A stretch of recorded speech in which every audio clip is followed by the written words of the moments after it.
अस्सलाम वालेकुम दोस्तों, आप देख रहे हैं लाहौर स्पोर्ट्स और मैं हूं आपका मेज़बान चौधरी अशरफ। पाकिस्तान सुपर लीग के 10 एडिशन मुकम्मल हुए और 10वें एडिशन का जो फाइनल था वो बड़ा ही सनसनीखेज़ और दिलचस्प रहा।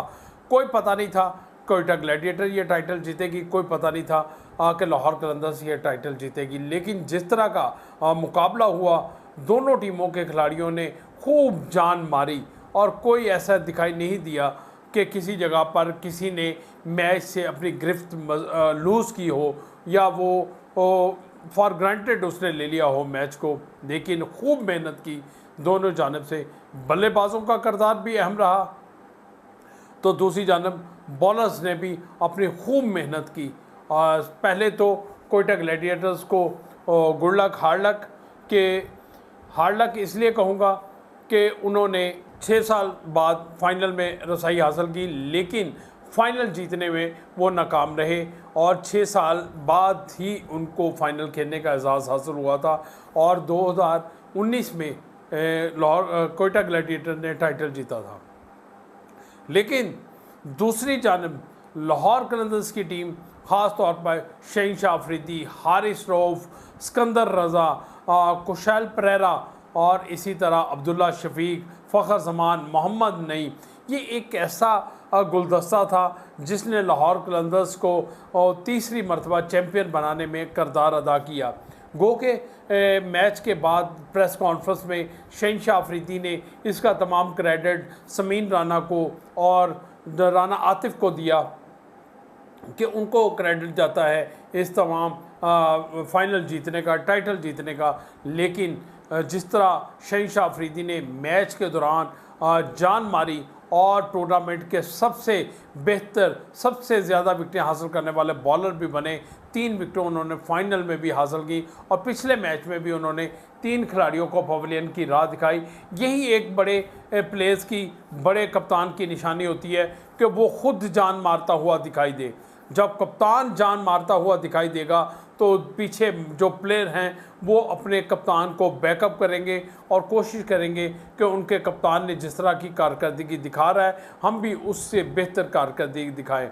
सिकंदर रज़ा, आपको सल्यूट है कि आपने जिस तरह पाकिस्तान सुपर लीग के लिए ख़ास तौर पर इंग्लैंड से वापस फाइनल मैच के लिए लाहौर पहुँचे और जिस तरह आप लोग वहाँ पर पहुँचे, ये एक ड्रामाई सूरत हाल थी कि आप इंग्लैंड से बर्मिंघम से निकले और आप दुबई आए, दुबई से आपने फ़्लाइट ली और लाहौर पहुँचे। लाहौर 6:45 बजे आपकी फ़्लाइट लैंड की और उसके बाद फिर आप कज़ाफ़ी स्टेडियम लाहौर मैच के आगाज़ से 5 मिनट पहले पहुँचे। ये एक बहुत बड़ा रिस्क था लाहौर कलंदर्स के इंतज़ामिया की जानिब से कि उन्होंने जो सिकंदर रज़ा है उसका प्लेइंग 11 में नाम दिया। टॉस कोयटा ग्लैडिएटर ने जीता और सबसे पहले उन्होंने बैटिंग करने का फ़ैसला किया और इसी दौरान जो टॉस हो चुका तो नज़रें स्टेडियम के दरवाज़ों की तरफ थी कि कब सिकंदर रज़ा आए और टीम का हिस्सा बने और उसको लेके वो मैदान में उतरे। और ऐसा ही हुआ। मैच के आगाज़ से 5 मिनट पहले सिकंदर रज़ा आए और मैच में शरीक हुए। सिकंदर रज़ा ने लंबा सफ़र भी किया, लेकिन उन्होंने किसी तौर पर भी मैच में ये साबित नहीं किया कि वो थकावट का शिकार है। कहते हैं डिनर कहीं, नाश्ता कहीं और फिर रात का जो खाना है वो कहीं। तो ये एक अच्छे प्लेयर्स की निशानी होती है कि वो उसे जब मौका मिलता है तो वो अपनी सलाहियतों का इजहार करता है। लाहौर कलंदर्स की टीम मैनेजमेंट, राना आतिफ, समीन राना और दीगर जो ऑफिशल्स हैं वो मुबारकबाद के मुस्तहिक है कि जिन्होंने पाकिस्तान सुपर लीग का तीसरी मरतबा टाइटल जीता। क्योंकि हमारी अक्सर औकात राना आतिफ और समीन राना से मुलाकातें, उनके साथ सिटिंग और उनके साथ मेल मिलाप रहता था और उनका जिस तरह का कॉन्फिडेंस लेवल था तो उससे दिखाई दे रहा था कि ये टीम कुछ कर दिखाने की सलाहियत रखती है। इनकी टीम में जो शामिल खिलाड़ी हैं इन्हें उन पर जितना यकीन है तो ये वो यकीन जो है ये फ़तह की सूरत में तब्दील होगा। और ऐसा ही हुआ। लाहौर कलंदर्स की इंतज़ामिया की जानिब से अपने खिलाड़ियों की हौसला अफजाई के लिए जो इनामात की बरसात उन पर होती रही हर मैच के बाद, वो अपने खिलाड़ियों को उनकी आला कारकर्दगी पर कीमती इनामात देते थे। ये कोई बात नहीं है कि 2000, 5000, 10,000 या 20,000 लाख रुपए का, बल्कि लाखों रुपए मालियत के वो इनामात अपने खिलाड़ियों पर निशावर करते रहे हैं। जिसने अच्छा कैच पकड़ा, जिसने अच्छी बॉलिंग की और जिसने अच्छी फील्डिंग की, उन तमाम पर उन्होंने इनामात की बरसात की और सब खिलाड़ियों को कुछ ना कुछ ज़रूर मिला और कीमती इनामात मिले। Thank you very much. मैं लाहौर कलंदर्स का करना चाहूँगा कि लाहौर कलंदर्स की इंतज़ामिया ने जिस तरीके से पाकिस्तान सुपर लीग में शानदार कारकर्दगी दिखाई और तीसरी मरतबा टाइटल जीता, लेकिन इसके साथ साथ लाहौर कलंदर्स इंतज़ामिया की एक और जो बड़ी बात थी कि उन्होंने हर मैच किसी न किसी तरह मुख्तलिफ शोबाए हाय ज़िंदगी से तल्लक़ रखने वाले अफराद को ज़रूर डेडिकेट किया और उनको यहाँ पर लाए, स्टेडियम में ला कर उन्होंने मैचेस दिखाए, चाहे वो ऑर्फन बच्चे हों, चाहे वो जो LWMC के वर्कर्स हों, चाहे वो किसी भी शोबा से, पुलिस के शोबा से तल्लक़ रखने वाले लोग हों, किसी भी बहुत ही ज़बरदस्त तरीके से उन्होंने मैनेज किया और हर मैच किसी न किसी को डेडिकेट किया और उनको यहाँ तक स्टेडियम तक लाए। यही बड़े लोगों की निशानी होती है कि जब उनको मौका मिले तो वो अपने साथ उन लोगों को भी याद रखें जिनका यहाँ पर वो इन रसाई नहीं है, यहाँ तक पहुँचने की रसाई नहीं है। लेकिन आतिफ राना, समीन राना ने जिस तरह काम कर दिखाया और ये दीगर फ्रेंचाइज ओनर्स के लिए भी एक मिसाल बन गई है कि वो भी कुछ ना कुछ अपना हिस्सा डालें, कम्युनिटी बेस में कुछ ना कुछ अपनी चीज़ें उसमें उन लोगों के साथ भी शेयर करें जो आपकी जीत के लिए दुआएं करते हैं, जो आपके जीत पर खुश होते हैं। थैंक यू राना आतिफ साहब, आपने जिस तरह का किरदार अदा किया ये काबिल तहसीन है।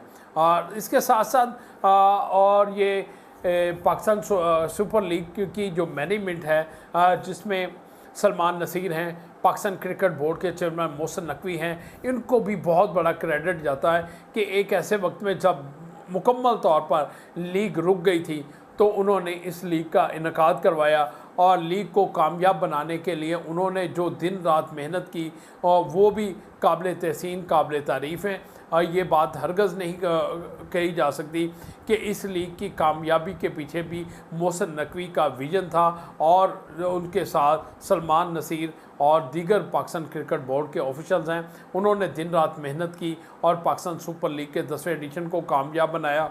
भारत ने एक ऐसे वक्त में जब पाकिस्तान पर रात के अंधेरे में वार किया था तो पाकिस्तान ने उसका मुंह तोड़ जवाब दिया था और इस लीग के ज़रिए हमने अपनी मसल्ह अफवाज को खराज तहसीन भी पेश किया, शोहदा को भी खराज अकीदत पेश किया कि उन्होंने अपनी जानों का नजराना देकर जो गाजी हैं जिन्होंने भारत के ख़िलाफ़ इस जंग में कामयाबी हासिल की उनको भी यहाँ पर सल्यूट पेश किया गया, खराज ट्रिब्यूट पेश किया गया। तो ये बड़े लोगों की निशानी होती है कि वो जब भी उनको मौका मिलता है तो अपने मोहसिनों को कभी नहीं भूलते। लेकिन इसके साथ साथ ये बात याद रखी जाए कि भारत हमारा असली दुश्मन है और भारत अगर किसी रात के अंधेरे में छुप कर वार करेगा तो हमारी जो मसल्ह अफवाज है वो उसका मुंह तोड़ जवाब देने की सलाहियत रखती है। हमने पाक बहरिया को, पाकिस्तान आर्मी को और पाकिस्तान नेवी को और पाकिस्तान पाक फ़ज़ाइया को हमने भरपूर तरीके से ट्रिब्यूट भी पेश किया, उनकी खिदमात की को हमने एक्नॉलेज भी किया। तो यही ज़िंदा कौमें करती हैं कि अपने मोहसिनों को कभी नहीं भूलती। हम कभी नहीं भूलने वाले और अल्लाह ताला आपको इसी तरह तरक्की दे और आप मुल्क का दिफा करते रहें और ये पूरी कौम आपके पीछे खड़ी है। इसके साथ साथ पाकिस्तान सुपर लीग का 10वां एडिशन तो मुकम्मल हुआ। अब 11वें एडिशन में मज़ीद 2 टीमें शामिल करनी है। बहुत सारे टीम मैनेजमेंट यहाँ पर PSL की मैनेजमेंट बैठेगी, लेकिन उससे पहले कि 2 मज़ीद टीमें शामिल की जाएँ। फ्रेंचाइज ओनर जो 6 जिन्होंने 10 साल तक पाकिस्तान क्रिकेट को संभाला दिया, इस लीग को संभाला दिया, उनके साथ बैठकर जो फाइनेंशियल मॉडल है उस पर ज़रूर उसको कोई हतमी नतीजे पर पहुंचना चाहिए कि प्रॉफिट हो तो उनकी मार्केट वैल्यू के हिसाब से हो। ये नहीं कि कीमत सबकी अलग अलग हो और प्रॉफिट के बारे में आए तो सब फ्रेंचाइज को इक्वल मिले, ये नहीं। आप यहाँ पर बैठें और नया फाइनेंशियल मॉडल तय करें और उस फाइनेंशियल मॉडल पर सबको एग्री करें ताकि सबके साथ जो महंगी फ्रेंचाइज़ हैं वो भी अपना हिस्सा उसके मुताबिक ले सकें, जो सस्ती फ्रेंचाइज़ हैं वो उसके मुताबिक अपना हिस्सा ले सकें। लेकिन इसमें पाकिस्तान क्रिकेट बोर्ड को किरदार अदा करना होगा।